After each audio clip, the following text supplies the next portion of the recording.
And so at that time, being that we were the first black African family show ever on television, I was the first black female teenager ever on television, it was like we had great writers. Sit at the piano and say, okay, play it like this. And I would do this little act with my mother as my chaperone. And then when I was about 14, I got my first hit record in Detroit.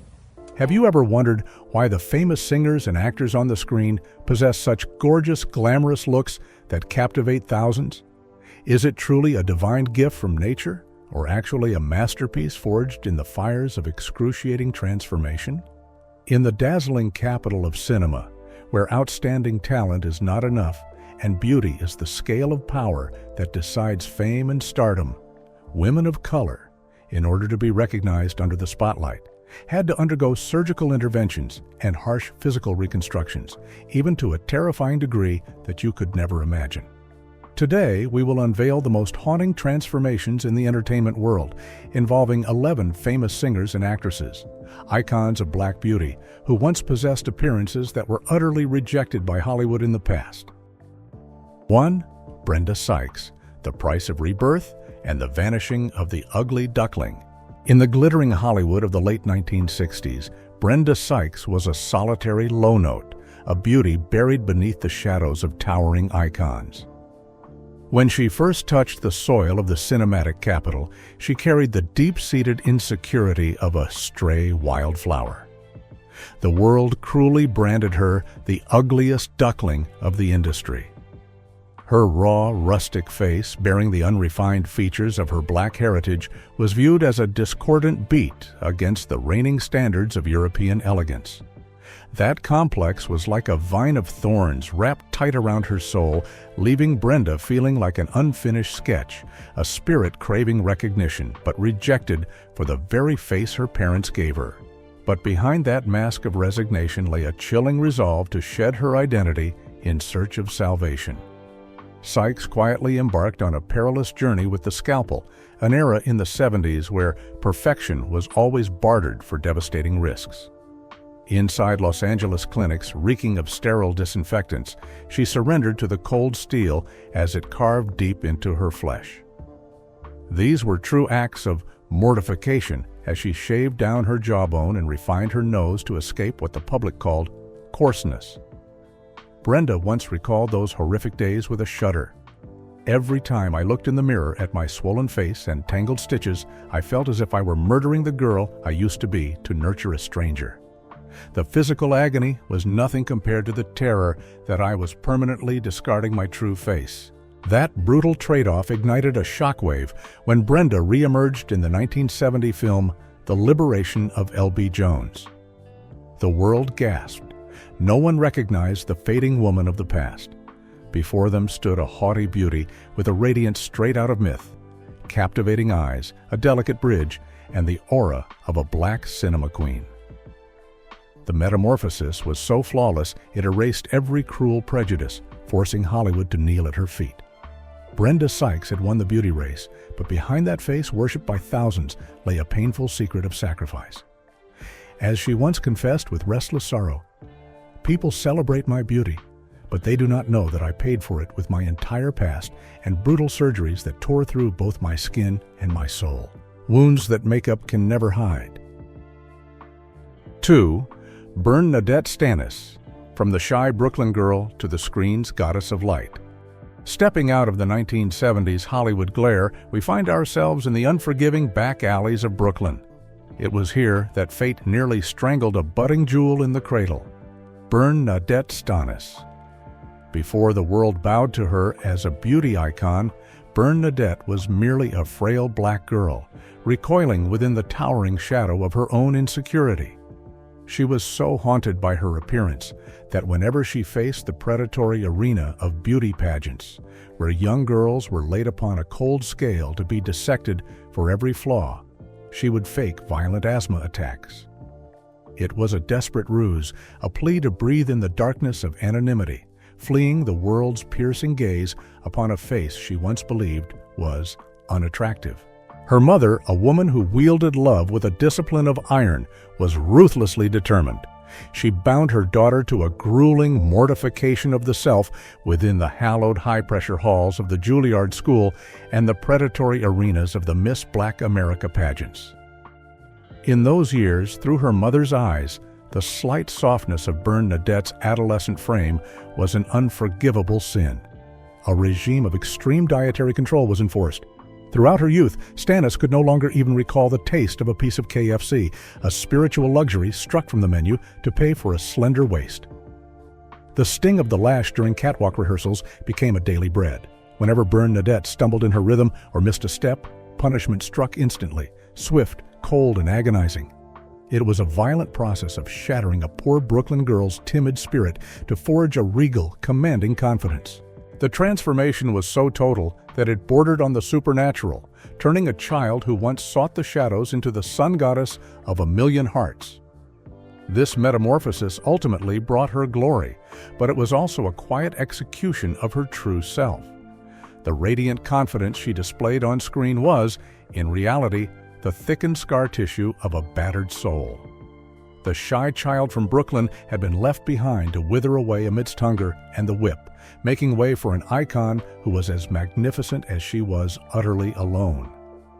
Reflecting on this harsh restructuring, Bernadette Stannis once shared with a heavy heart, "I had to strangle the shy child within me, forcing her to grow up in the agony of expectation and the salt of my own tears." 3. Lynette McKee, the agonizing rehearsal to redefine a biracial beauty. In 1995, when People magazine crowned Lynette McKee as one of the 50 most beautiful people in the world, the public bowed before a radiant, timeless sensuality. But behind that flawless visage lay the ruins of a war over identity, a conflict of blood and tears that Hollywood has never dared to publish. It began on a frigid Manhattan night in 1976. Inside a cramped casting room thick with the stench of cigarette smoke, Lynette stood waiting for a chance to survive. As she began to speak, a white director brutally cut her off, throwing her portfolio onto the filthy floor. "You are a glitch in nature, Lynette. Too white to play the pauper, yet too black to stand beside a noble lead. In Hollywood, the half-breed has no place. Do you understand?" That night, walking amidst the dazzling yet cold lights of Manhattan, Lynette realized with a shudder that to be seen by this world, she could not wait for acceptance. She had to perform a purge of the self. She would have to execute the misfit girl in the mirror and shatter the innocence of the blood flowing through her veins. From those ashes, she would forge a statue of standard beauty that would force all of Hollywood to its knees. Her metamorphosis began in the purgatory of Broadway in 1982. In the dark corner of a decaying studio at 2 a.m., Lynette was shackled to grueling exercises to reshape her very skeletal frame. Her coach forced her to stand rooted for 6 hours, her shoulders bearing heavy iron weights to press her spine into the majestic posture of the elite. To achieve a powerful diva's voice, she trained in a solitude so absolute her throat bled. There were nights she screamed until her esophagus burned, her voice reduced to broken, raspy whispers. Every glance, every curl of her lip was measured with a ruler. If even a millimeter strayed from the standard, she was forced to start over amidst the insults and vitriol of her trainer. This surgery of the soul, carved through physical trauma, birthed the masterpiece on People's cover, but it executed the young girl she once was. In a rare moment of vulnerability, Lynette confessed, "There were times I looked into the mirror and saw only a gorgeous corpse. I wondered if the regal woman the world cheered for was truly me, or just a doll stitched together from the scraps of a biracial girl I murdered with my own hands in the shadows of Broadway." Not every monument of beauty is a rose blooming from green soil. For Lynette, she was a fortress built from the cinders of an identity, one incinerated in the furnace of expectation within a glamorous yet ruthless Hollywood. She stands as a solid testament.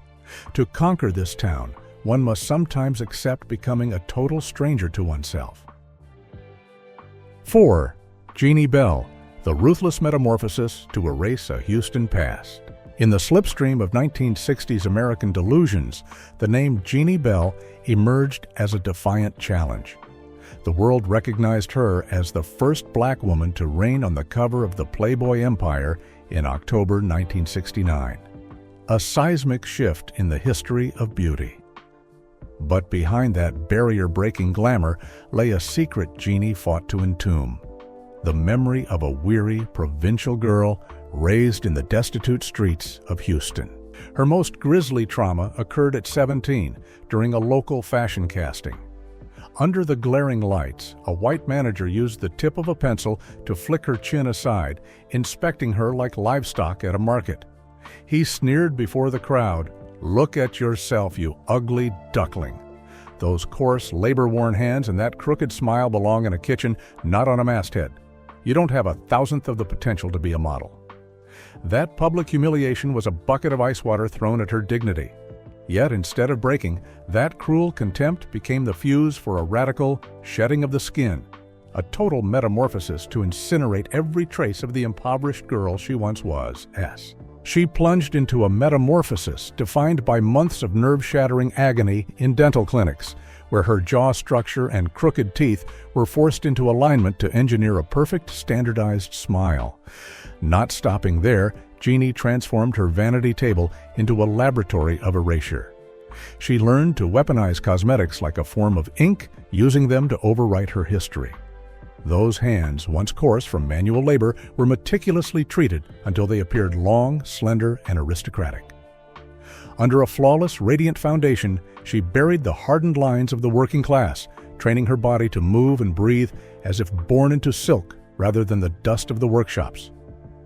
It was a bleaching of memory performed with makeup, where every stroke of the brush was a desperate attempt to ensure the world would never again see the ghost of that ugly duckling. Then, in October 1969, Jeanie Bell graced the cover of Playboy. In that monumental instant, she was no longer just a model. She became the first black woman to infiltrate the inner sanctum of American sensuality. A magnificent icon shattering every racial barricade in her path. The world gasped at a perfect regal entity, a creature of such sophisticated enchantment that her sovereign beauty forced the very man who once spat insults at her into a haunted, humiliated silence. 5. Gloria Hendry, the brutal mortification to reach the pinnacle of perfection. When mentioning the most scorching Bond girls in cinematic history, the name Gloria Hendry is impossible to forget. A radiant icon who carved out a new standard of fierce seduction within the blaxploitation genre. With her shimmering skin and a physique so angular and flawless it seemed measured to the millimeter, she was hailed as a goddess of dreams, supposedly crafted by the absolute favoritism of nature.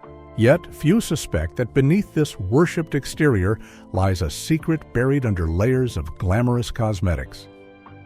Before becoming a beacon of pride for women of color, Gloria was publicly savaged by critics as outright dog ugly, a cruel slur suggesting her appearance was an unforgivable offense. Those psychological scars transformed her into a fanatic, driven by a manic obsession to tear down and rebuild her own form.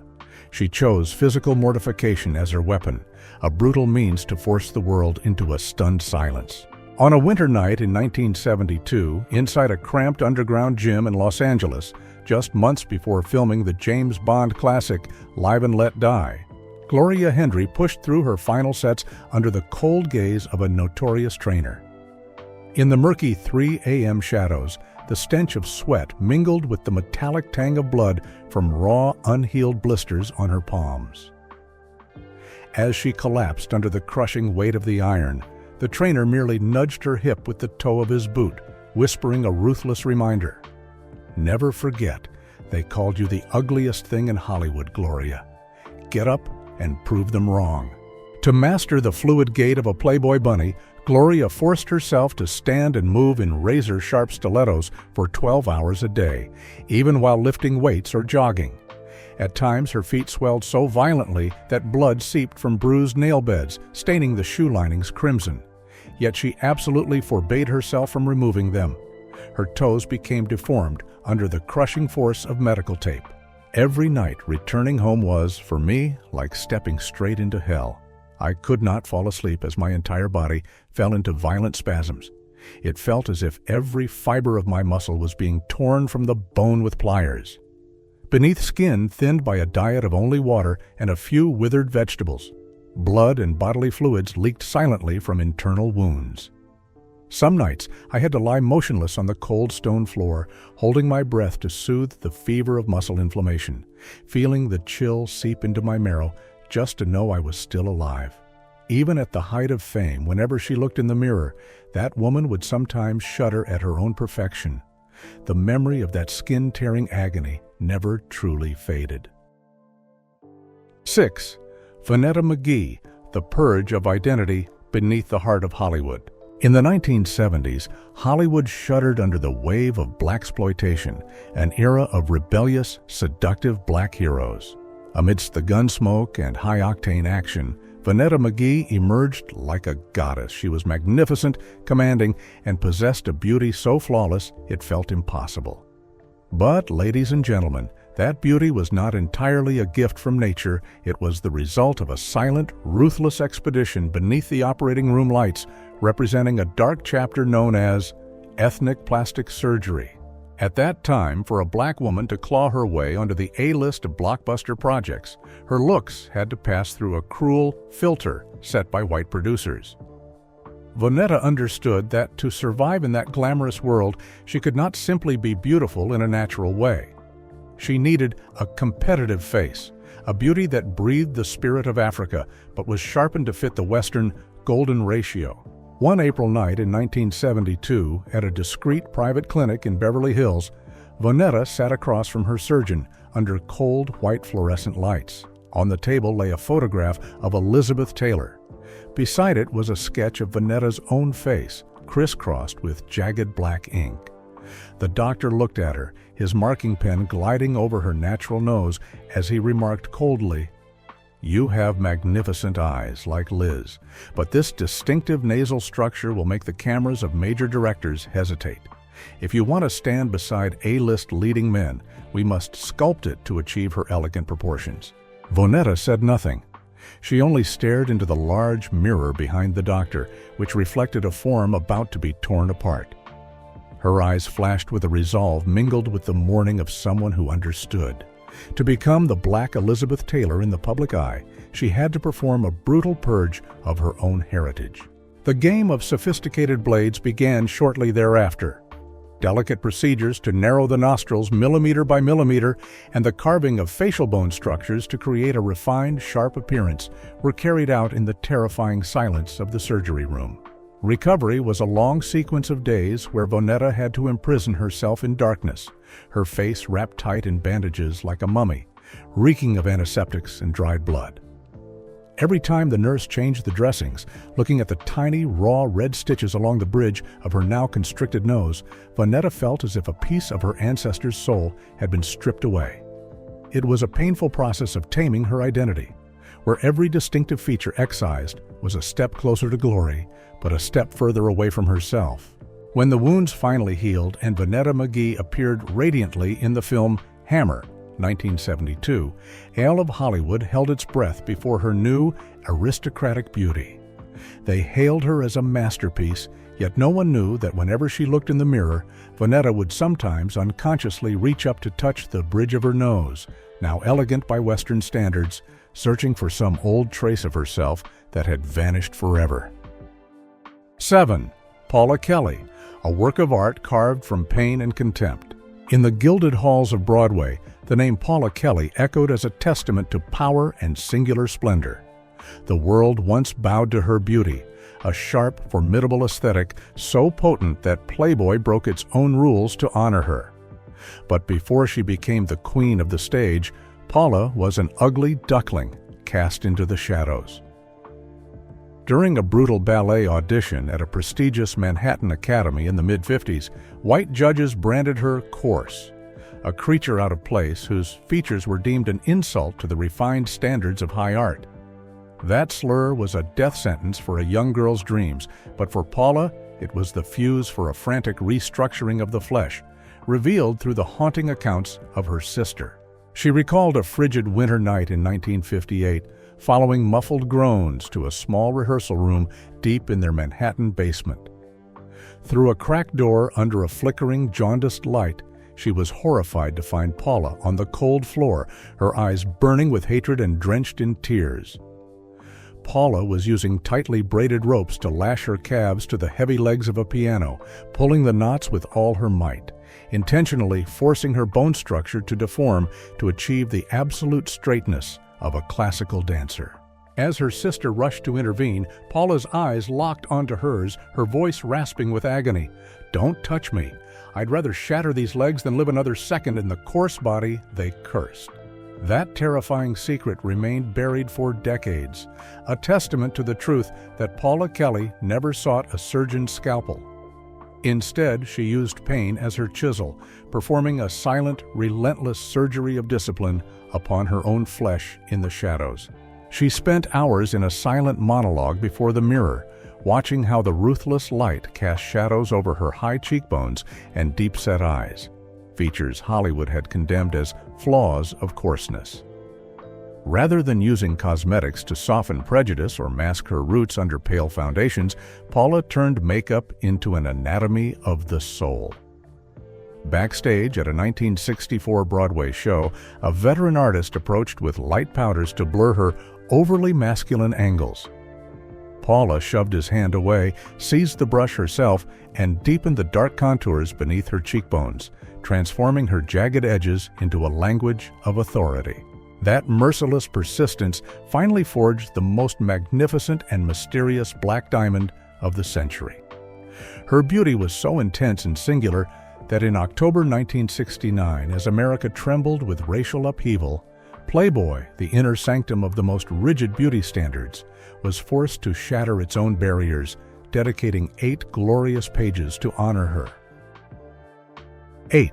Toni Braxton, a voice rising from bleeding incisions. In 1993, the world stood transfixed by a husky, intoxicating voice in the self-titled debut of Toni Braxton. They fell in love with the queen of R&B, whose face looked like it had been chiseled by a master sculptor, boasting a delicate nose and lips that defined sensuality. But, ladies and gentlemen, behind those melodies that melted millions of hearts lay a horrific secret Toni buried for years, a brutal metamorphosis performed while her career balanced on the razor's edge of life and death. The most harrowing memory of the sacrifice occurred not on the operating table, but within the confines of a locked Los Angeles studio late one night in 1992. Amidst the heavy stench of electronics and the suffocating pressure of the record label, Toni Braxton stood before the microphone, her face still riddled with stitches hidden beneath flesh that had not yet closed. A sound technician present that night remained haunted by the image of Toni, surreptitiously using cotton swabs to soak up the blood seeping from her nostrils between every break. Yet, the moment the recording signal flared to life, she had to instantly shed her agony and continue rehearsing her performance. Toni later revealed, with lingering horror, that those were the most ghastly hours of her life. Every facial movement required to articulate a note was a desperate war against nerve-shattering pain. Yet, to secure the title of beauty icon, she forced herself to smile and exude a seductive allure, all while blood and surgical fluids leaked silently behind a mask of flawless makeup. Years later, standing amidst prestigious Grammy trophies and the aura of a legend, Toni Braxton only stared silently at the woman on that 1993 album cover and cried out, "I sang until my stitches bled beneath the layers of powder in exchange for a standardized form. But looking back at this magnificent cover, I realize with horror that I created a masterpiece so perfect that even I no longer recognize myself." 9. Cheryl Lee Ralph, escaping the beauty abattoir and the $10,000 blade.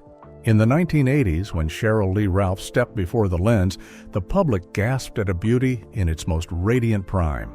Honey-toned skin, lips full and seductive, and an aura powerful enough to silence any camera, a fusion of the wild and the pure. Yet, in the eyes of the cinema titans of that era, Cheryl's exquisite brown skin was sentenced as a stain, an insult to the standards of a screen star. The most harrowing memory of this degradation is tied to a late afternoon in 1983 inside the perfume-choked office of a powerful producer at a famed Culver City studio.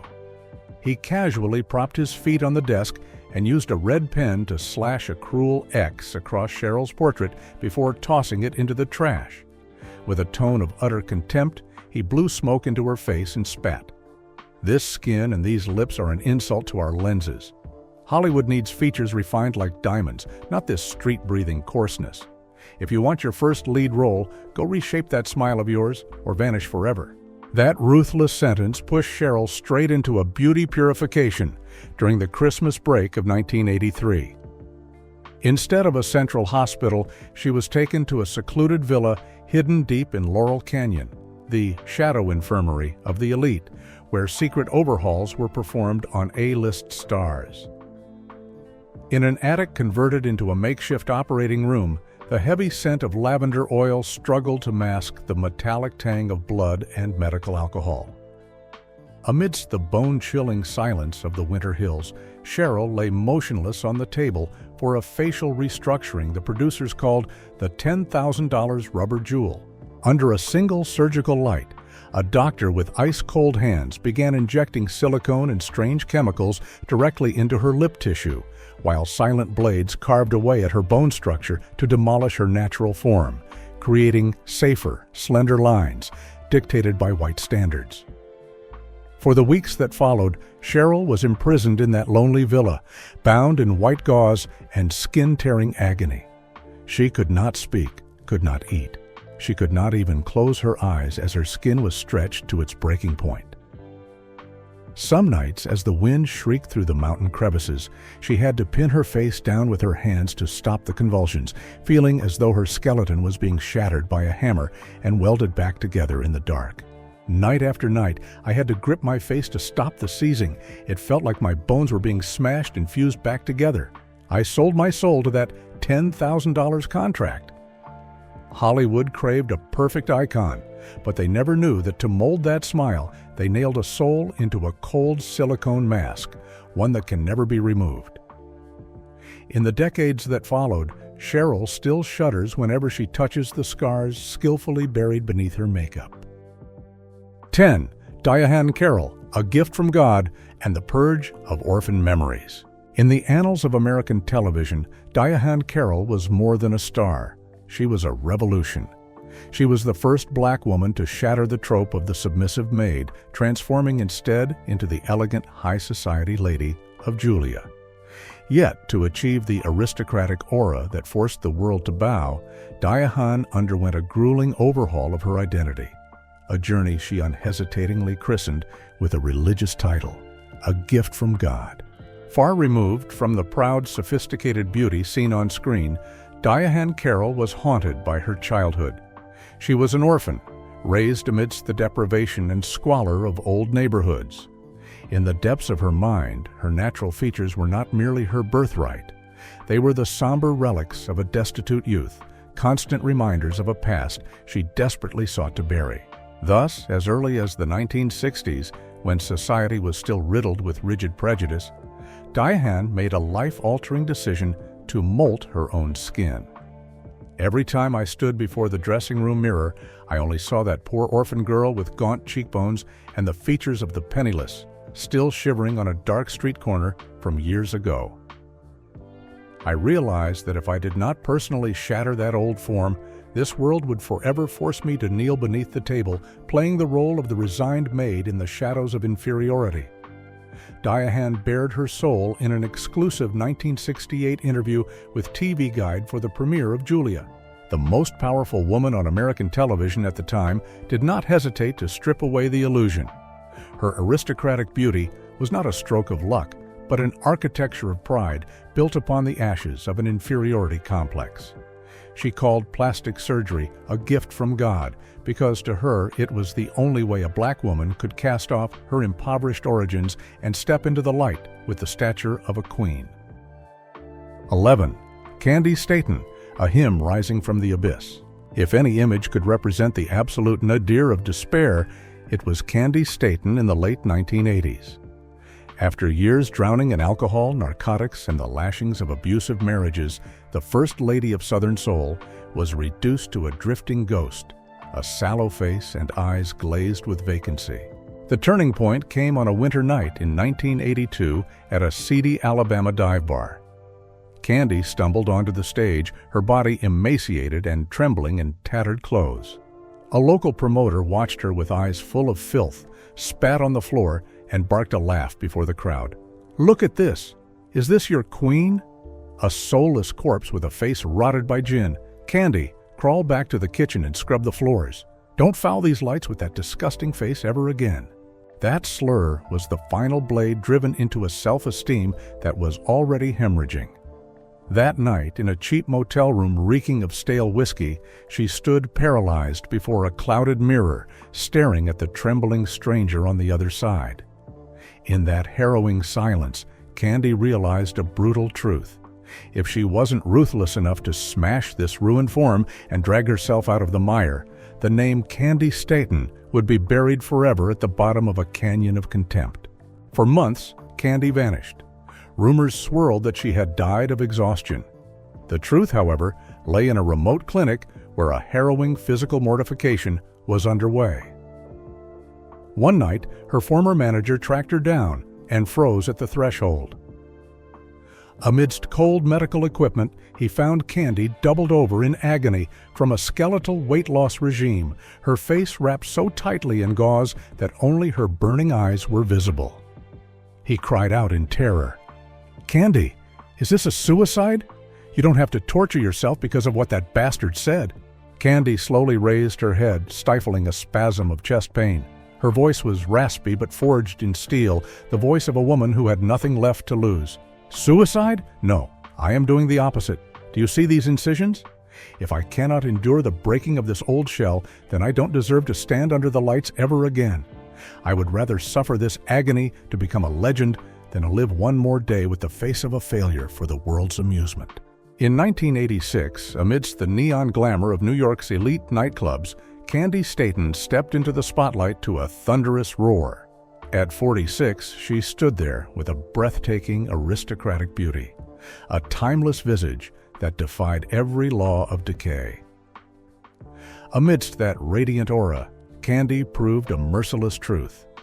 Peak beauty is not a gift of youth, but a crown for those who dare to walk through hell, shattering the fragments of their own inferiority to be reborn from the ashes in an invincible form.